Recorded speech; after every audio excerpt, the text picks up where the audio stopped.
Hello everyone. Today I will show you how to claim credit back on Temu. First, open the Temu app on your phone and make sure you are signed in to your account.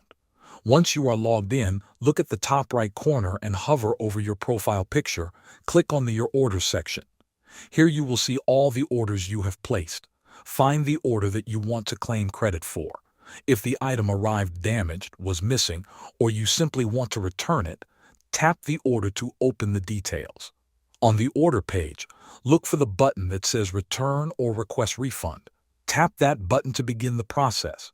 Next, you will see a list of reasons for the return or refund. Select the best reason that matches your issue. For example, if the item is damaged, choose Damaged Item. Be honest and accurate, because this helps Temu decide your claim faster. After you complete that form, Temu will review your request. If you choose to receive your refund as Temu credits, the credits will appear in your Temu credit balance quickly once approved. You can then use those credits to pay for future purchases. If you want the money back to your original payment method instead, select that option during the refund steps. That refund may take several days to show up in your bank or card account. Thanks for watching.